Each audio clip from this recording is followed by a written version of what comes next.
மல்லி சீரியலில் அடுத்து என்ன நடக்கலாம் அப்படின்னா, ஸோ மல்லி டிவோர்ஸ்க்கு அப்ளை பண்ணிவிட்டு நேராக வீட்டுக்கு வராங்க. வீட்டுக்கு வந்ததும் விஜய் மல்லிகிட்ட பேசி எப்படியாவது மல்லி மனசை மாற்றணும், அது மட்டும் இல்லை மல்லிக்கு என்ன பிரச்சனை அப்படிங்கிறத தெரிஞ்சுக்கணும் அப்படின்னு ஆசை வர்றாரு. ஆனால் மல்லி அதுக்கு சுத்தமாக இடமே கொடுக்காம நேராக மாடிக்கு போகிறாங்க. மாடிக்கு போயிட்டு விஜய் ஃபோட்டோவை மாற்றி அங்கே கேட்டதை நினச்சி மல்லி ரொம்ப ஃபீல் பண்ணி அழுகுறாங்க.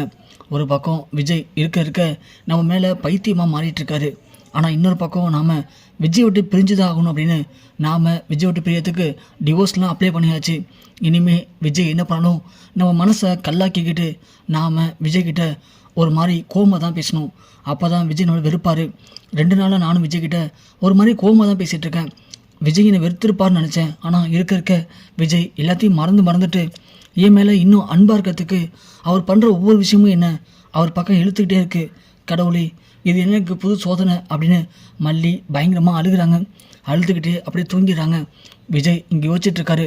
மல்லி மாடிக்கு போனால் திரும்ப வரவே இல்லை. காலையில் கண்டிப்பாக மல்லிக்கு நம்ம போய் காஃபி கொடுத்து மல்லி எழுப்பி மல்லியை உட்கார வச்சு தனியாக வெண்பை எஞ்சத்துக்குள்ளே உனக்கு என்னதான் பிரச்சனை மல்லி சொல்லு மல்லி அப்படின்னு மல்லியை கேட்கணும். மல்லியை கேட்டு மல்லி சமாதானப்படுத்தணும். ஒருவேளை மல்லிக்கு என்ன பிரச்சனை தெரிஞ்சுக்கிட்டோம்னா கண்டிப்பாக அது எதுவாக இருந்தாலும் சரி பண்ணிடணும். மல்லி 2 நாளாக பேசலன்னு வெண்பா வேறு பாவம் ஒரு மாதிரி அப்செட்டாகவே இருக்கா. எனக்கு என்ன பண்ணது தெரியலையே, நான் என்ன தப்பு பண்ணியிருந்தாலும் பரவாயில்ல, மல்லி காலில் விழுந்தாச்சும் மன்னிப்பு கேட்டணும் அப்படின்னு விஜய் முடிவு பண்ணி படுத்திருக்காரு. எப்படா விடியும்னு விஜய் பார்த்துட்டே படுத்திருக்காரு.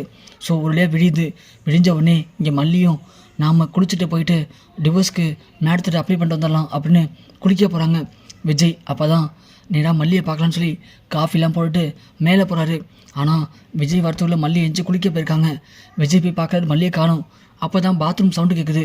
ஓ, மல்லி குளிக்கிறாளா, என்னது அதுக்குள்ளே எஞ்சி மல்லி குளிச்சிட்ருக்காளே அப்படின்னு விஜய் யோசிக்கிறாங்க. சரி, மல்லி குளிச்சுட்டு வரட்டும், அவள்கிட்ட நீங்கள் பேசி ஆகணும் அப்படின்னு விஜய் அங்கேயே நிற்கிறாங்க. அப்படின்னு பார்த்து மல்லி ஃபோன் அடிக்குது. மல்லி ஃபோன் அடிக்கவும் விஜய் எடுக்காமல் நிற்கிறாரு. திரும்ப மல்லி ஃபோன் அடிக்குது. யாராக இருக்கும் அப்படின்னு பார்த்தா லாயர் தான் ஃபோன் பண்ணுறாங்க. ஸோ லாயர்னு போட்டிருக்கு. என்ன இது லாயர்னு போட்டிருக்கு, எந்த லாயர் இது அப்படின்னு யோசிச்சுட்டு விஜய் ஃபோன் அட்டன் பண்ணுறாங்க. அட்டன் பண்ணவும், ஹலோ மல்லி, என்னாச்சு? நான் தான் உங்களுக்கு காலையில் 8 மணிக்கெலாம் வர சொன்னால, வரீங்களா இல்லையா? சீக்கிரமாக வாங்க, எனக்கு இன்னொரு டிவோர்ஸ் கேஸ் இருக்குது. நீங்கள் வந்து நான் உங்கள் டிவோர்ஸ்க்கு அப்ளை பண்ணிவிட்டு அடுத்த டிவோர்ஸ் கேஸுக்கு நான் போகணும், புரியுதா? சீக்கிரம் வாங்க அப்படின்னு சொல்கிறாங்க. ஹலோ அப்படின்னு கேட்கவும், என்னங்க ஹலோன்னு சொல்கிறீங்க? என்ன, நான் எவ்வளோ பிஸியான லாயர் தெரியுமா? ஒரு நாளைக்கு 10லேருந்து 15 பேருக்கு டிவோர்ஸ் வாங்கி கொடுத்துட்ருக்கேன். ஏதோ ராஜேஸ்வரி சொன்னாங்களே அப்படின்னு தான் நான் உங்களுக்கு டிவோர்ஸ் வாங்கி தரேன்னு சொன்னேன். இல்லைனா நான் இந்த கேஸ் எடுத்துருக்கே மாட்டேன், புரியுதா? கொஞ்சம் சீக்கிரம் வாங்க அப்படின்னு சொல்லி லாயர் ஃபோன் வச்சுட்றாங்க. இங்கே நம்ம விஜய்க்கு ஒன்றுமே புரியல. என்ன இது, லாயர் பேசுன்னு சொல்கிறாங்க, டிவோர்ஸ்க்கு அப்ளை பண்ணியிருந்தீங்களே சீக்கிரம் வாங்கன்னு சொல்கிறாங்க, டிவோர்ஸ் வாங்கி தரேன்னு சொல்கிறாங்க, அதுவும் ராஜேஸ்வரி சொன்னதால தான் சொல்கிறாங்களே, ஒன்றுமே புரியலையே அப்படின்னு விஜய் யோசிக்கிறாரு. அப்படின்னா மல்லி என்ன டிவோர்ஸ் பண்ண போகிறாளா? ஓ, அதுக்காக தான் 2 நாளாக மல்லிகிட்ட ஒரு மாதிரி பேசிகிட்டு இருக்காளா? மல்லி என்ன டிவோர்ஸ் பண்ணுற அளவுக்கு என்ன பிரச்சனை? அது இல்லாமல் ராஜேஸ்வரின்னு சொன்னாங்களே, என்னவா இருக்கும் அப்படின்னு விஜய் யோசிக்கிறாரு. யோசிச்சுட்டு உடனே சரி வேறு வழி இல்லை, பார்த்தான் ஆகணும் அப்படின்னு விஜய் என்ன பண்ணுறாங்க, மல்லி கான்டாக்ட்ஸில் பார்க்குறாங்க. பார்த்தா முதல் நாள் ஸோ ராஜேஸ்வரிகிட்ட பேசுனது, அதுக்கு முதல் ராஜேஸ்வரிகிட்ட பேசுனதுன்னு இருக்குது. அப்போ தான் விஜய்க்கு புரியுது. அப்போது ராஜேஸ்வரிகிட்ட 10 நிமிஷம் 15 நிமிஷம் மல்லி பேசியிருக்கா. நேற்று நைட்டு கூட ராஜேஸ்வரிகிட்ட மல்லி பேசியிருக்கா. அப்படி என்ன பேசியிருப்பா அப்படின்னு விஜய் யோசிச்சுட்ருக்காரு. கரெக்டாக பார்த்தா அந்த நேரம் பார்த்து ராஜேஸ்வரியை ஃபோன் பண்ணிக்கிறா. அதை பார்த்தோன்னே விஜய்க்கு அப்படியே உச்சந்திருக்கிறது. இவ எதுக்கு இப்போ ஃபோன் பண்ணிக்கிறா அப்படின்னு சொல்லி விஜய் அட்டன் பண்ணுறாங்க. அட்டன் பண்ணோடனே, ஏன் மல்லி என்ன பண்ணிகிட்ருக்க? உன் லாயர் எத்தனை மணிக்கு சொன்னார்?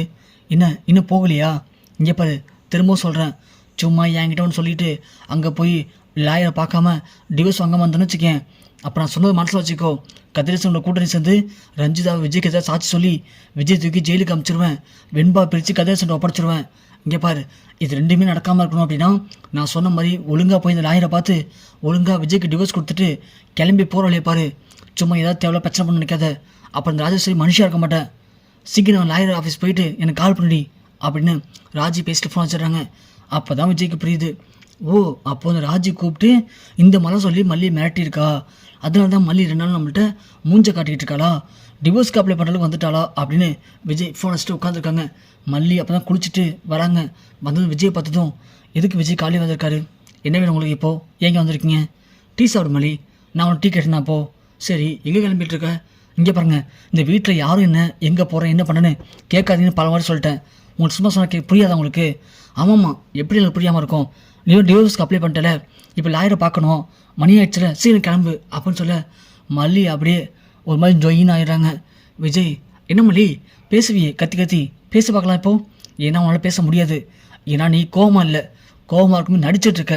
அந்த ராஜேஸ்வரி தான் கொஞ்சம் கூட அறிவே இல்லாமல் என் மனைவியை கொண்டு நான் தான் சொல்லி ரஞ்சிதா வச்சு கேஸில் பொய் சாட்சி சொல்ல போகிறேன்னு சொன்னானா, நீ உடனே அதை கேட்டுட்டு மண்டே ஆட்டிக்கிட்டு அவன் சொல்கிறான் செய்வியா?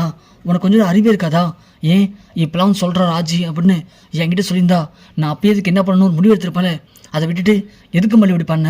அப்போது என்னை விட்டு பிள்ளைன்னு முடிவு பண்ணிட்டியா?